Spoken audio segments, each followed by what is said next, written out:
आज शनिवार का दिन है। शिव महापुराण की कथा कहती है, काले कलर के तिल को लेकर उसके साथ में थोड़ा सा चावल, तीनों को एक कटोरी में रख लो। तीनों को दरवाजे के नजदीक में, जब दरवाजे से अपन बाहर निकलते हैं तो उल्टे भाग में उसको रख दिया जाए। घर से एक लोटा पानी जिसमें कच्चा दूध मिला हो, वो कटोरी शनिवार के दिन रखकर रविवार को उठाकर ले जाकर कलश नीचे रखकर सीधे हाथ में कटोरी रखकर शंकर जी को समर्पित कर दो। वही तिल्ली, वही चावल का भात, वही जौ, जो आप चावल का धान बोलेंगे, धान, उसको लेकर दोनों भाग पर समर्पित कर दो। आते समय वो दोनों भाग पर चढ़ी हुई तीनों चीजें उठाकर लेकर आ जाइए। दुकान में, व्यापार में, व्यवसाय वाली जगह पर उसको रख दीजिए। कभी जिंदगी में शनिवार के दिन पीपल के वृक्ष के नीचे जो शनिवार को दिया लगाएगा वो लक्ष्मी और नारायण को अपने घर ले जाएगा। इसलिए शनिवार के दिन पीपल के वृक्ष के नीचे दिया का प्रमाण है। महाराज, चप्पल बार बार टूट रही हो, कमर से नीचे जो वस्त्र पहने हो वो फट रहे हो, कहीं पजामा है, धोती है, आदि वस्त्र हैं, कपड़े हैं, वो अपने आप फट, आज के जमाने में तो फटे फटाए पहनते हैं लोग, फैशन। उसकी गारंटी नहीं है, उसका हम वर्णन नहीं कर रहा। हम जब पहनते हम समझ जाते हैं इसको शनि तो ऑलरेडी लगा ही हुआ। जब उनका घुटना घुटनी सब फटा हुआ दिखता है तो उसमें लग जाता है कि शनि पहले से लग गया बापड़ा, उनके पहने से तो मालूम पड़े। शनि का नियम है, शनि कथा कहती है, पांव की चप्पल बार बार टूट रही हो, घिस गई हो, बद्दी टूट रही हो, कुछ कर रही हो, और अगर कमर से नीचे जो वस्त्र पहने हो वो अपने आप फट रहे हो, समझ लेना कि शनि पांव से प्रवेश कर रहा, मतलब अपनी प्रखरता शनि दिखा रहा। किसी मंदिर में गए महाराज और वहां जाने पर चप्पल चली गई तो समझ लेना शनि की कुदृष्टि अब पड़ना बंद होना चालू हो। तेरा क्या होगा रे कालिया, क्या होगा? रसोई घर में शिव महापुराण की कथा कहती है, जब भगवान शंकर को मां जगत जननी भोजन करा रही थी, शंकर जी ने वर मांगा था अन्नपूर्णा। ए अन्नपूर्णे, तुम मेरे घर के बच्चों का भरण पोषण कर रही है, इस मृत्यु लोक में जितने मनुष्य जन्म लेते हैं ये मेरे पुत्र कहलाते हैं। तो अन्नपूर्णा ने कहा, चिंता मत करना भोलेनाथ, जिस जगह पर एक स्त्री, बेटी, कन्या या घर की बहू या बूढ़ी मां भोजन बनाएगी, उस जगह पर मैं अन्नपूर्णा उसके शरीर में प्रवेश करूंगी। वो रसोई घर नहीं होगा, वो मेरा और तुम्हारा मंदिर कहलाएगा। अब मंदिर में चप्पल पहनकर भोजन का निर्माण करना ये श्रेष्ठता नहीं। कोई भी ग्रह अनुकूल नहीं है, सब बेकार चल रहे हो, सब प्रतिकूल चल रहे हो, दूध के पात्र में दुर्वा डाल लो, पीपल के वृक्ष के नीचे चढ़ा कर आओ, राहु केतु शुक्र शनि जो भी गड़बड़ है सब सुधरना चालू हो जाए। दुर्वा कब हो? शनिवार तेरा है, लो संभालो बालाजी परिवार तेरा है, मंगलवार तेरा है, शनिवार तेरा है, लो संभालो बालाजी परिवार तेरा है, मंगलवार तेरा है, शनिवार तेरा है, लो संभालो बालाजी परिवार तेरा है। यदि आप भगवान शंकर के मंदिर में जाकर एक लोटा जल चढ़ा रहे हो, आप भगवान शिव के मंदिर में जाकर अर्चना कर रहे हो, आराधना कर रहे हो, निवेदन कर रहे हो, एक बेलपत्र शिव की उठाकर धोकर वापिस शंकर को समर्पित कर रहे हो, शंकर भगवान का पंचाक्षर मंत्र नमः शिवाय जप रहे हो, शंकर भगवान का षडाक्षर मंत्र ओम नमः शिवाय जप रहे हो, या श्री शिवाय नमस्तुभ्यम का जाप कर रहे हो, तो ये निश्चित मानकर रखो कि आपके पीछे शनि नहीं पड़ेगा, आपके पीछे शंकर जरूर पड़ेगा। और शंकर जब हमारे पीछे पड़ेगा तो हमारा उद्धार अपने आप। शंकर से निवेदन करने के लिए, हमारी ग्रह दशा सुधारने के लिए जल के पात्र में 2 अक्षत के दाने, अक्षत भी पूर्ण अक्षत, पूर्ण अक्षत, खंडित नहीं, पूर्ण अक्षत भगवान शंकर को समर्पित करते हैं। अरे भाई, शिव महापुराण की कथा को उठाकर देखिए। दुनिया के लोगों को शनि लगता है, शनि को शंकर लगता है। इसलिए शिव महापुराण की कथा कहती है यदि राहु है, केतु है, शनि है, मंगल है, बुध है, शुक्र है, शनि है, आपको कोई भी ग्रह परेशान कर रहा है, आपके जीवन में कोई ग्रह अगर अनिष्टकारी है, आपके जीवन में अगर कोई ग्रह अनिष्टता प्रदान कर रहा है, तो निवेदन है शंकर के मंदिर में जो कलश लेकर आप जाएं, जल लेकर जाएं, उस कलश में मात्र अक्षत के 2 दाने डालकर ले जाएं, मात्र 2 अक्षत के दाने।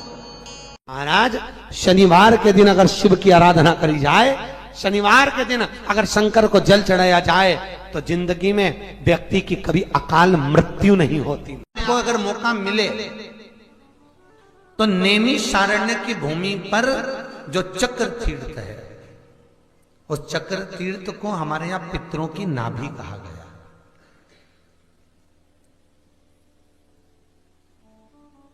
पूरी दुनिया में केवल एक ही जगह है जहां पर भगवान शंकर छुपकर बैठे हैं पानी के अंदर, जिसका नाम गुप्तेश्वर महादेव है। पूरी दुनिया में केवल एक ही जगह है, गुप्तेश्वर महादेव, जहां भगवान शंकर पानी में छुपकर बैठे हुए। और हम अगर कोई फल, कोई प्रसाद लेते हैं, कोई बेलपत्री फूल लेते हैं, और हम भगवान को जब वो बेलपत्र, जब वो फूल हम भगवान को देते हैं, तो हम भगवान को अर्पण करने के लिए जब पानी में छोड़ते हैं, बहते पानी में जब उसको छोड़ा जाता है, तो वो बेलपत्र, वो फूल, वो प्रसाद जमीन तलातल में जल के अंदर चला जाता है। फूल पत्ती वैसे पानी में तैरना चाहिए, परवाह नहीं तैरेगा, वो अंदर चले जाएगा, अर्पण किया। और यदि आपने कहा भगवान प्रसाद दे दीजिए, भोलेनाथ प्रसादम कर दीजिए, तो वही फूल पत्ती, वही प्रसाद वापिस पानी में से निकलकर बाहर आ जाता है, वही पानी से। तो पूरी दुनिया में केवल एक ही जगह है, वो है नैमिषारण्य, गुप्तेश्वर महादेव, क्योंकि वहां पितरों की नाभि है। और पितरों की नाभि का जो भाग कहा गया है कि उस जगह पर जो हम देते हैं, उसका फल हमको तुरंत प्राप्त होता है, तुरंत। महाराज, तो कुछ कुछ भूमियां, कुछ कुछ भवन, कुछ कुछ जगहें ऐसी हैं जहां का प्रमाण हमारा शास्त्र कहता है कि उस जगह का पुण्य, उस जगह का आनंद 4 गुना बढ़ जाए। पंचमुखी हनुमान का एक स्मरण, पंचमुखी हनुमान का एक भाव।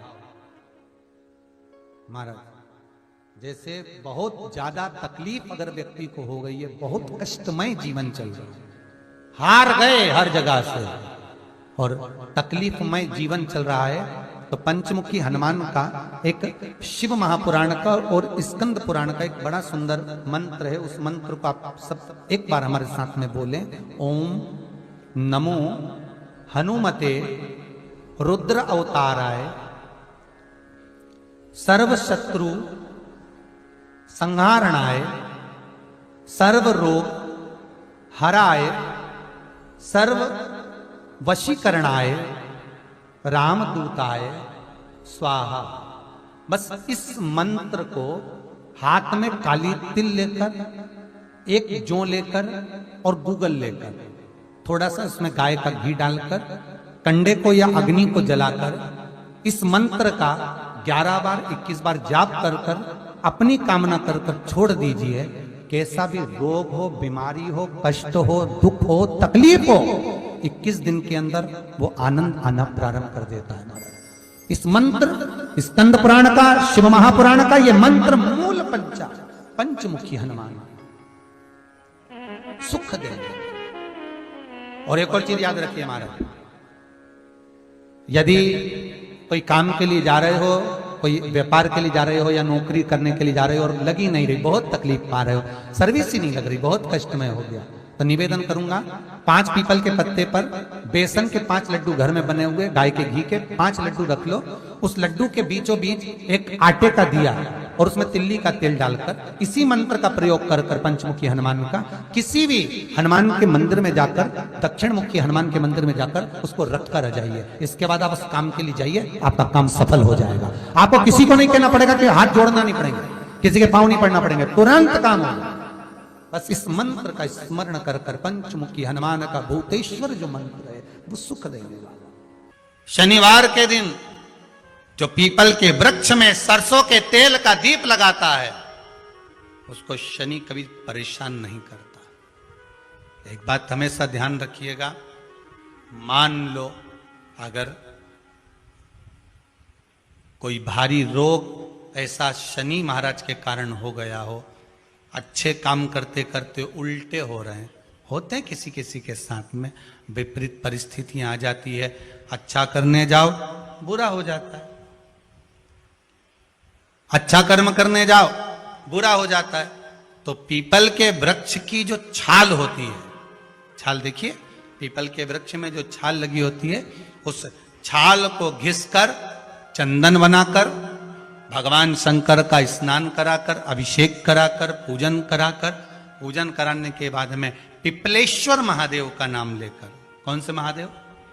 पिपलेश्वर महादेव का नाम लेकर वो जो घिसी हुई छाल होती है उस छाल का तिलक भगवान शंकर को लगा लो और उसी का थोड़ा सा भाग अपने कंठ पर, मस्तक पर लगाना प्रारंभ कर दो।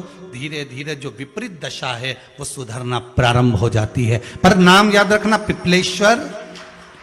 पत्ते की जो माला होती है, ये माला कार्य की सिद्धि के लिए होती है। एक एक आंकड़े के पत्ते पर सीताराम लिखा जाता है, मात्र एक पत्ता ऐसा होता है जिस पत्ते पर सीताराम नहीं लिखा जाता। 108 पत्ते में से एक पत्ता, बस उस पत्ते को हथेली में रखकर उल्टा हाथ आपको रखना है और अपनी कामना कर कर उस पत्ते को बांध देना है। ये जरूरी नहीं है कि 25 के बाद बांधो, 50 के बाद बांधो या 100 के बाद बांधो, आपकी मर्जी पड़े उस खाली पत्ते को कहीं पर भी बांध दीजिए और उस माला को अपनी कामना कर कर श्री हनुमान जी महाराज को समर्पित कर दीजिए। महाराज, इसके लिए कोई तिथि, कोई दिन, कोई वार निश्चित नहीं है।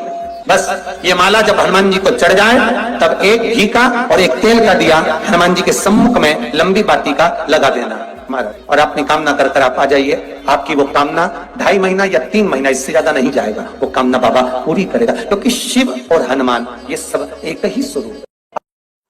4 दिन से ये नस दब गई है या ये कमर दब रही है तो आप 2-4 दिन कर कर देखो। कलश के अंदर जल, जल में इत्र का थोड़ा सा भाग, पीपल की जड़ के नीचे आप उसका सींचन करिए पिपलेश्वर महादेव के नाम से। काशी में जो शिव जी की स्थापना कौन ने करी? काशी में जो शंकर भगवान बैठे उनकी स्थापना करी थी शनि महाराज। किसने करी थी? शनि महाराज ने, क्योंकि भगवान शनि महाराज को उनकी माता के द्वारा श्रापित हो गए और शनि महाराज कांपने लगे। शनि महाराज कांपते कांपते, मैं जाऊं तो जाऊं कहां, करूं तो करूं क्या। महाराज, शनि महाराज दौड़े और दौड़कर भगवान भोलेनाथ के पास पहुंचे। हे शंकर, त्रिकालदर्शी, कैलाशी, अविनाशी, कृपा करिए बाबा भोलेनाथ, कृपा करो, क्योंकि दुनिया में 33 करोड़ देवी देवता हैं जिनको शनि लग सकता है, केवल एक, किसको छोड़कर? शिव को छोड़कर। राम जी को शनि लगा तो 14 वर्ष वनवास चलेगा, कृष्ण को शनि लगा तो मथुरा छोड़कर द्वारका चलेगा। शनि लगा, हनुमान जी को शनि लगा तो गुफा में बैठकर राम राम जपना पड़ा। शनि सबको लगता है, केवल शनि नहीं लगता तो एक मेरे महादेव को, मेरे भोले बाबा को नहीं लगता। शंकर के पास में शनि आकर, शनि ने आकर कहा, भोलेनाथ कृपा करिए बाबा, मैं बड़ा कष्ट में हूं, मैं करूं क्या? बाबा भोलेनाथ ने कहा, जा गंगा जी के तट पर काशी में जाकर एक शिवलिंग की स्थापना कर, उसकी आराधना कर और तेरा शरीर ठीक हो जाएगा, कष्ट नहीं भोगेगा। शनि महाराज ने काशी में जाकर शिव जी की स्थापना करी। आज भी नियम है, जिसको शनि लग जाता है, एक काजल की डिब्बी ले लो और काजल की डिब्बी को 21 बार उतार कर उसको एकांत में जाकर, जंगल आदि में एकांत में किसी पेड़ के नीचे इतना सा खड्डा खोद कर उसमें काजल की डिब्बी को डाल दो और मिट्टी से पूर दो, उस व्यक्ति का शनि समाप्त हो जाता है। काशी विश्वनाथ का नाम लेकर काजल की डिब्बी को 21 बार उतार कर अगर काशी विश्वनाथ का नाम लेकर शनि वाले व्यक्ति को अगर पेड़ के नीचे दबा दे, शनि समाप्त, शनि उसको परेशान नहीं कर सकता। सुबह 4 बजे से लेकर 7 बजे तक पीपल के वृक्ष में भगवान ब्रह्मा का वासा होता है। 7 बजे से लेकर पीपल के वृक्ष में 10 बजे तक भगवान विष्णु का वासा होता है। 10 बजे से लेकर 11:30 बजे तक पीपल के वृक्ष में पितरों का वास प्रारंभ होता है। 11:30 के बाद में पीपल के वृक्ष में आहूतों का वासा होता है। आहूत जानते हो, जो बच्चे गर्भ में शांत हो जाते हैं, 6 महीने के बाद शांत हो जाते हैं और कुंवारी अवस्था में मर जाते हैं, उनको आहूत कहा जाता है। फिर पीपल के वृक्ष में वासुकों का वासा चालू हो जाता है। यज्ञ पुराण का संवाद है। वासुकों का वासा के बाद में शाम को 4 बजे से 7 बजे तक पीपल के वृक्ष में भगवान शंकर का वासा चालू हो जाता है। 7 बजे के बाद में पीपल के वृक्ष में रात्रि को 8 बजे से 9:30 बजे तक पीपल के वृक्ष में कुबेर का वासा होता है। इसीलिए दीप को 9 बजे जो पीपल के पेड़ के नीचे घी का और एक तेल का दिया लगा देता है, उसके यहाँ कभी आज शनिवार का दिन है, जिस दिन अपन इस दरिद्रता से मिलने के लिए पीपल के पेड़ के नीचे आए हैं। हिंदू धर्म में ये दिन पीपल के वृक्ष के लिए पूजनीय होगा। जो भी शनिवार के दिन पीपल के वृक्ष की पूजन करेगा, दूध चढ़ाएगा या मिष्ठान का भोग लगाएगा, लक्ष्मी और नारायण उसके घर में प्रवेश कर जाएगा। लक्ष्मी और नारायण उसके घर में प्रवेश कर। लक्ष्मी जी बोली, नारायण आपने तो एक दिन का वार लिख दिया। शंकर जी ने 7 वार बनाए हैं, रविवार, सोमवार, मंगल, बुध, गुरु, शुक्र और शनि। ये शिव जी ने बनाया। अब एक दिन आपने अपना बना लिया, बाकी के दिन अगर कोई इस पीपल के वृक्ष के नीचे आएगा और यहां तो दरिद्रता बैठी है, तो उसका क्या होगा? भगवान नारायण बोले, सुन दरिद्रता, तेरे से एक विनती है, अगर कोई भी मनुष्य इस पीपल के पेड़ के नीचे अगर 7 दिन में आता है और उसके हाथ में अगर कोई सामग्री होती है तो तू उसके घर में प्रवेश नहीं करेगी। नियम है पीपल के वृक्ष का, या तो पानी का लोटा लेकर जाओ, कुंकू का चोपड़ा लेकर जाओ, शक्कर लेकर जाओ, या पेड़ के नीचे चींटी को डालने के लिए आटा ले जाओ, पर खाली हाथ पीपल के वृक्ष के नीचे कभी मत जाओ, कभी नहीं जाओ। खाली हाथ जाओगे तो दरिद्रता तुम्हारे घर में प्रवेश करेगी। दरिद्रता उठकर खड़ी होकर बोली, नारायण तुमने अपनी मनमानी करी है, एक दिन मुझे भी मेरा चाहिए। भगवान ने कहा, बोल कौन सा दिन चाहिए? दरिद्रता कहती है, रविवार के दिन इस पीपल के वृक्ष के नीचे मैं दिन भर नृत्य करूं, इसमें रहूं, और जो यहां आए रविवार को मैं उसके घर में प्रवेश करूं। भगवान ने कहा, ठीक है। दरिद्रता, रविवार का दिन एक ऐसा दिन रहेगा जिस दिन तू इस पीपल के वृक्ष के नीचे नृत्य करेगी और जो आएगा इस पीपल के वृक्ष के नीचे तो उसके साथ प्रवेश करेगी। मैंने तुझे वर दिया। इसलिए हमारे यहाँ केवल पीपल का वृक्ष अगर दीवार में भी लग जाता है ना, किसी की फैक्ट्री की दीवार में, किसी के घर की दीवार में पीपल का वृक्ष अगर लग जाता है, पीपल का पौधा लग जाता है, उसको कितना भी तोड़ लो वो वापिस लग जाएगा। फिर तोड़ोगे फिर लग जाएगा। अगर पीपल के पौधे को तोड़ना है तो केवल रविवार का दिन एक नींबू, एक मिर्ची और बमूल का कांटा, ये 3 चीजें रखने के बाद में आधे घंटे बाद रविवार के दिन पीपल के पेड़ को उखाड़ कर फेंक दो। दूसरी बार कभी पीपल दीवार में लगता ही नहीं, कभी नहीं लग सकता। केवल एक रविवार का, केवल एक संडे, इतवार का।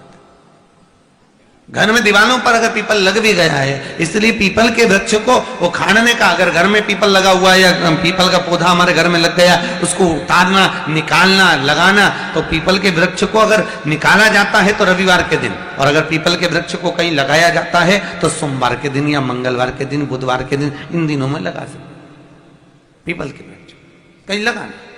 शनिवार का दिन एक ऐसा दिन होता है जिस दिन पीपल के वृक्ष को कहीं जाकर लगाया नहीं जाता, क्योंकि शनिवार के दिन पीपल के वृक्ष के नीचे लक्ष्मी रहती है। हम अपने हाथों से अगर पीपल का वृक्ष किसी दूसरी जगह पर शनिवार को रोपित करते हैं तो हमारे घर की लक्ष्मी अपने घर से छिन्न होकर चली जाती है। इसलिए शनिवार के दिन पीपल लगाया नहीं जाता, किसी के घर जाकर उसको वापस पलटा नहीं जाता। लग गया उसको डर। प्रभु मेरी धर्म पत्नी को कहां रखूं आप बताओ। वो तो जहां यज्ञ होता है, अनुष्ठान होता है, दान होता है, पुण्य होता है, सत्कर्म होता है, वहां जाने को तैयार नहीं। अब करूं क्या? भगवान ने बोला एक काम करो। दुर्वासा जी बोले जिसके यहां रात्रि में बर्तन झूठे पड़े रहते हो उसके घर में इस दरिद्रता को लेकर तुम प्रवेश कर जाना। जिसके यहां रात्रि में बर्तन झूठे पड़े हो वहां लेकर प्रवेश कर जाओ। दूसरी जगह दुर्वासा जी बोले जो स्त्री घर में दोपहर के समय पर सो रही हो उसके घर में इसको लेकर प्रवेश कर जाइए। जो स्त्री दोपहर के समय में घर पर सो रही हो इस दरिद्रता को लेकर प्रवेश कर जाइए। तीसरा, जिसके यहां पर दरवाजे पर कांटे वाले पौधे लगे हों उस घर में इस दरिद्रता को लेकर प्रवेश कर जाइए। दरिद्रता, कितनी सुंदर बात कही है। दाता और विधाता, कौन कौन? दाता और विधाता। लक्ष्मी और दरिद्रता के सगे भाई हैं। कौन कौन? दाता और विधाता। दाता को कौन कौन? दाता और विधाता।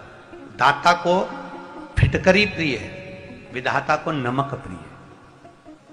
ये दोनों हमेशा लक्ष्मी को और दरिद्रता को दोनों को समझाते थे, दोनों में प्रेम बढ़ाते थे। आज भी हिंदू धर्म की रीति है। यहां तो ठीक है, जिसके यहां पर भी अगर थोड़ी सी भी परेशानी होती है, थोड़ा सा क्लेश होता है, अशांति होती है, लक्ष्मी नहीं टिक रही हो, काम नहीं बन रहे हो, बहुत प्रयास करा जा रहा हो और हमारा कार्य नहीं होता, तो क्या करते हैं? फिटकरी और नमक को पानी में डाल देते हैं और घर में पोछा लगा देते हैं। आप लोगों ने आजकल फेसबुक पे भी पढ़ा होगा, व्हाट्सएप पे भी पढ़ा होगा। तो क्यों लिखा उसमें? उसका कारण ही केवल इतना है कि दाता और विधाता की प्रियता उसमें। माता ख्याति के जो 4 बच्चे हुए उसमें जो 2 लड़के हैं दाता और विधाता, उसकी प्रियता उसकी पूर्णता उसमें। अब दुर्वासा जी बोले अपनी धर्म पत्नी को वहां लेकर, जहां कांटेदार पौधे लगे हों वहां पर लेकर प्रवेश कर जाइए। कांटेदार पौधों में उस दरिद्रता का हरिद्वार के गंगा जल को भरकर लाया जाता है, गंगोत्री के गंगा जल को भरकर लाया जाता है, प्रयागराज के गंगा जल को भरकर लाया जाता है। तुम जहां जाओगे वहां के गंगा जल को भरकर लाया जाता है, केवल काशी का गंगा जल भरकर नहीं लाया जाता। काशी का गंगा जल भरकर क्यों नहीं लाते? क्योंकि काशी के गंगा जल में छोटे छोटे जीव होते हैं, उसकी रज में जीव होते हैं, उस काशी की भूमि पर जीव होते हैं। वो जीव गंगा के जल में होते हैं और ना जाने कितना उन्होंने पुण्य करा होता है, तब जाकर उनका काशी में जन्म होता है। और जन्म भी इसलिए लेते हैं कि काशी में प्राण छोड़ेंगे तो हमारा दूसरी बार जन्म नहीं होगा। और हम वो गंगा जल में अगर उनको भर कर ले आते हैं तो वो जीव भी हमको बद्दुआ देते हैं कि मैं तो मुक्ति के लिए काशी में रह रही थी, तो मुझे भर कर ले गया। और पितृदोष के 4 लक्षण सबसे प्रबल है। हो कर सकता है पितृदोष के 4 लक्षण में पहला लक्षण है 1 रुपया कमाओ, 1.25 रुपए खर्च हो रहे हैं, समझ लेना पितरों का दोष है।